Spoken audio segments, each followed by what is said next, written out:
Welcome to Moonscapes. We have a new camera, so we're going to go with a new name for my site. Not really happy with the moon tonight, so I'm going to change it to Moonscapes. The camera I'm using now is a Logitech C910. This first run tonight was supposed to be a run looking for Gruithuysen's lost lunar cities, but I'm not going to have enough time to do that tonight. We're going to have to just put this camera through its paces and save that search for these lost lunar cities for another night. Ran into a few problems with the camera already. I was expecting to have a lot more zoom on the camera than I have. I'm going to have to check into that a little later. But for now, we'll just zoom around and see what we can see for objects along the terminator. We're just passing first quarter phase of the moon right now, and we have a tree line behind us here to the west, which causes a problem. So I wanted to get just at least a short video and test with this new camera to tell you how things are working. If you watch some of my earlier videos, you know I ran a mount and that gave me a little bit of a problem until the spring weather comes and I can use my better Atlas mount. I'm using an Orion Skyview Pro mount, which is not very responsive. I've got a very nice clear image right along the terminator, that big flat floored crater off near 8 o'clock in the field is Ptolemaeus, and then we have Alphonse. Alphonse is the crater with the peak in it, and I've got to go looking around here. I was looking for some features that were going to be right along the terminator and a little farther down. And I'm not zoomed in. I'm using a 13mm eyepiece, and in this area down here, we should be able to see tonight a feature which is called the Higgins Rill, and I'm not really seeing it, and I'm not going to spend time again looking for it. It's probably staring me right in the face, and I'm just a little befuddled because I have some new controls which I have to worry about with this camera, which I didn't have on the other one, and I'm just learning how to use it. There's a crater right there that looks a little bit odd to me, and just give me a chance to look at my charts. That may be one of the craters I was looking for. Right just below center and to the right, I believe, I'm not sure. That could be Murchison's crater, and then no, it's well just off center up towards 10 o'clock. There's what appears to be a double crater with a line running through it. The bottom part of that, I believe, is Murchison, and the crater, which is kind of cut off at the bottom with a central peak in it, I believe is Pallas. And what I was going to go after tonight, and now after that I look at it, we could still kind of take a look at it. Back in 1822 or 23, a Franz Gruithuisen observed what he thought were lunar cities on the moon. It really became a real scandal over the years. Many astronomers got drawn into it that weren't really even involved in it, and their name kind of got dragged through the mud and all. But near that formation, and let's see, that formation, and hold and getting the orientation correct, north in that orientation, let's see, is to the left, a little bit to the left. And let me see if I can center this up a little bit better for us. No, that's the wrong way. This mount again it's a real joy to work with. Here we go. Okay, we got some movement. Okay, that formation is now up near the top, and I need to bring it down to the bottom. Notice that big mountain range to the left of the screen. That's the Apennine mountain range. Nice feature. But notice, okay, above that those two craters, Murchison and Pallas, which are now drifting down to the bottom, and there we go, I got control. And they're almost dead center now. Notice there's a crater that's right near nearby to that formation. I believe that's U-Cart. I'm not 100% certain of that. I believe it is. I'm just checking my maps real quick here, and I could be wrong about that crater. But anyway, in that area, notice those humps, mounds. If I had time, I would switch the eyepiece and go to a much higher power, and we'll do that some night, and we'll check in on this. Those formations were actually thought to be lunar buildings. And as I say, I've got some zoom, but not enough. I'm in about as far as I can go now with this zoom.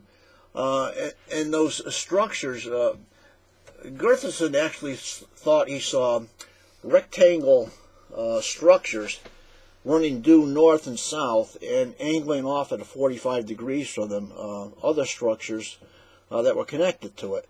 And he really thought that there was a lunar city there. And as I say, he got some other astronomers drawn into the whole fray. And there was a newspaper in New York at the time. I believe it was called the Sunday Press or Sunday something. So it was a penny newspaper, a very, very small newspaper.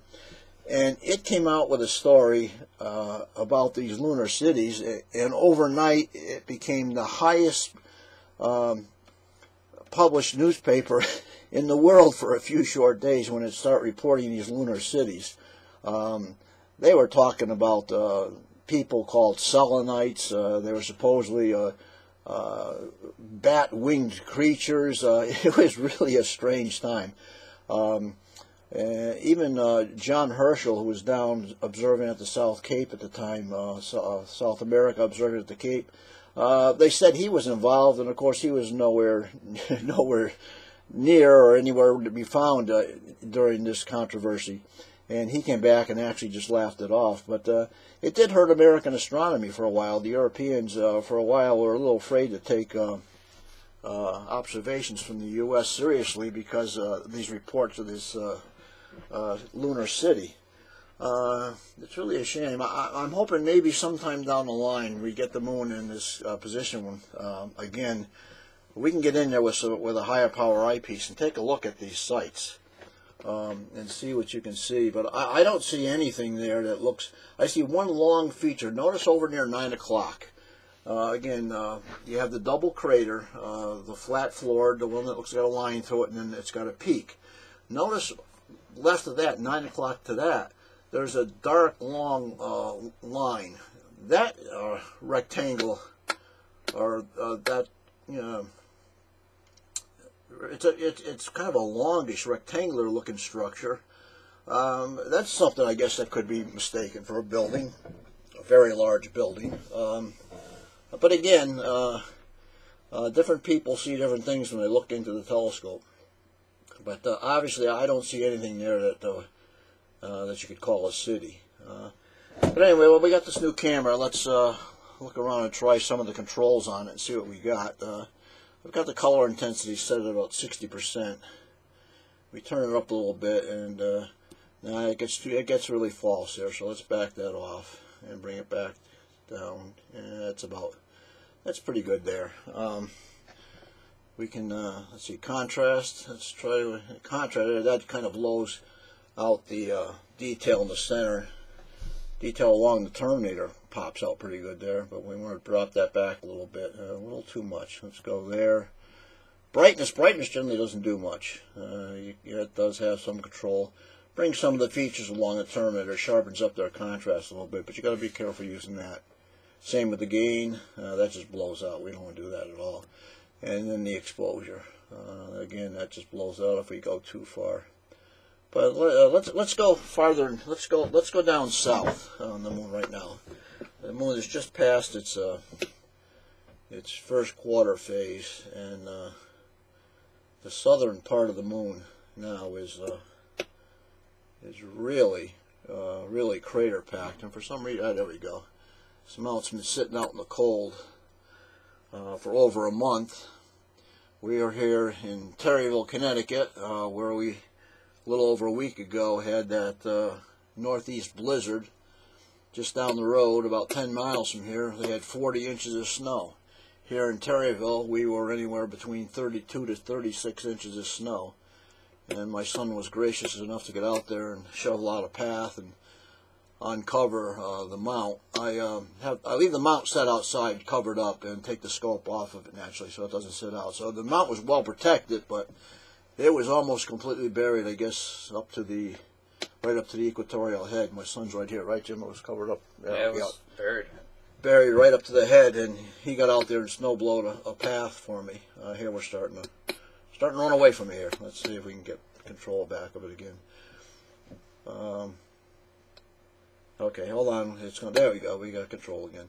The detail along the Terminator is just really, really intense. I'm not sure how far over the Terminator is. It hasn't reached Clavius yet.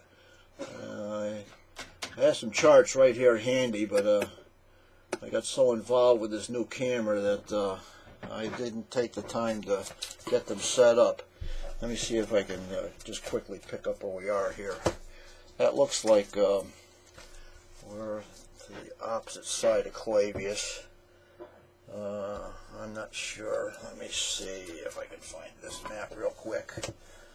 Okay, it looks like we're over. Yeah, that looks like. Let's see. I'm not sure. Check them. That's the wrong one. Okay. Staller. That could be the layer. I believe that's Staller crater. That large crater there, flat floor. There's a little bit of a mountain inside of that. You can see some. Clavius is still hidden behind the Terminator there. It has not started to come out yet. Let's go down. Let's see. Let's go over to the edge here and look along the edge of the moon and see how the camera handles the brightness away from the Terminator. Okay, now it's starting to get blown out, so you've got to play with some of these controls. There we go. Look at this feature right here. This is something we looked at several weeks ago. See that white snaky line right through the middle?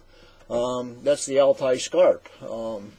It's a feature where the moon actually sank on one side of it and rose on the other, and created that scarp. Again, we've gotten here just about a day or two too late. Usually, when that sits right on the Terminator, it really stands out in sharp relief and shows a sharp ridge.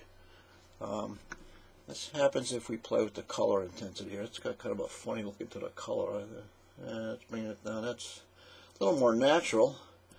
And if we go farther up, it goes into a greenish blue, and I don't know why that would be.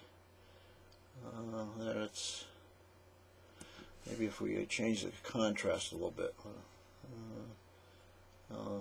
Brings up some sharpness. You can see the scarp stands out much better there. Brightness, play around with the brightness. Again, it shows different features differently or a little worse depending on what you're looking at. Okay, let's move down a little farther here. Get down into, let's see. Okay, I want to get down. That crater right up there at 12 o'clock is Theophilus. Beautiful central peak in that crater. And that Mar just to its right. Let's see. I'm not sure. I believe that's the Mare Nectaris, I believe, right to its right. Let's go down here a little more. Okay, here's an interesting feature. Notice right in the center of the screen, there appears to be two small white dots with a line running up towards, roughly 11 o'clock. Those two craters are Messier A and Messier B. they were formed by very, very low angled impacts on the moon. You can see they hit coming in from the bottom at about 5 o'clock, 5:30 position, and hit at a very, very low angle, and then spewed that material out up towards 11 o'clock, and put that debris out on the Mars floor. And again, I've got to take the second here and try to figure this out. Let's see where we are. Let me see. Okay. That's below Mericrism. No, that's not what we want either. No. It's probably no, I'm not sure. It's near just off the edge of Mericrism, which is off here to the left. I'll go a little further. I want to take a look at a feature. Here's what I was looking for.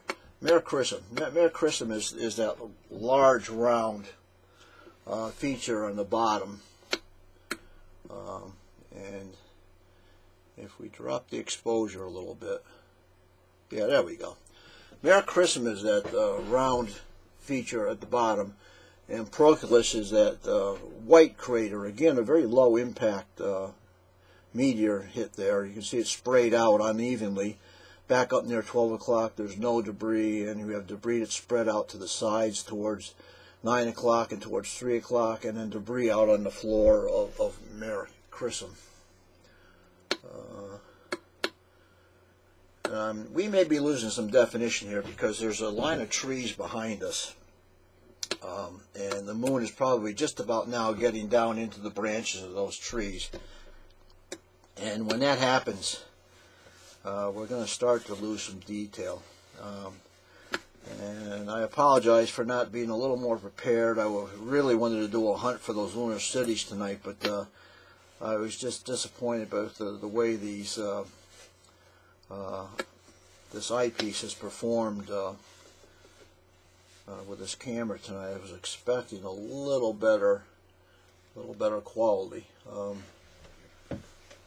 There's some nice features down here,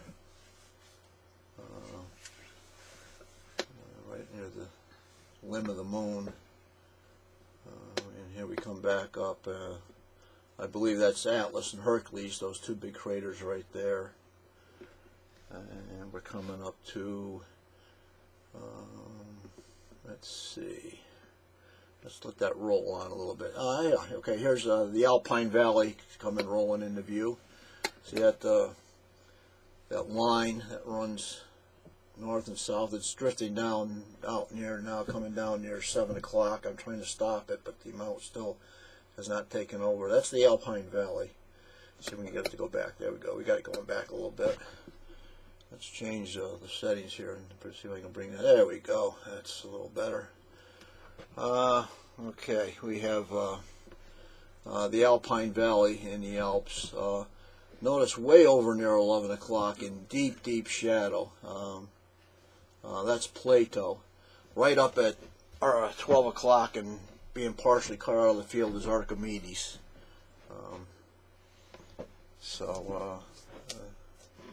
And that is in part of Mare Imbrium, and it's sitting pretty much right on the terminator. Plato's floor still is not come into sunlight yet. Below Plato, down from right at the top where Plato's touching the edge of the image, down towards the 9 o'clock position, is that elongated Mare. That's Mare Frigoris. And the North Pole area of the moon. Okay, and with that, I think we're going to think about wrapping this up because there's a couple of tests I would like to run before we lose this moon completely into the trees tonight. I'll have to do a few more tests, and the next time we go city hunting, I'm going to try a little higher power and see how we do with that. And hopefully the next time we can get into that story of the lost cities of Franz Gruithuisen. There was that area of the moon where he thought he saw cities, and also over near the Marius Hills, farther over, where one of our Apollo missions landed. He claimed to have seen cities over in that area of the moon also. So it's all pretty interesting history if you take the time to look into it. But all in all, I think we'll wrap up with that tonight, and I'll do some further testing with this camera to put it to its paces a little more, so I can learn a little bit more about it tonight before my next presentation. So with that, everyone, I'll say good evening, say clear skies, good health, and hope to see you the next time, guys.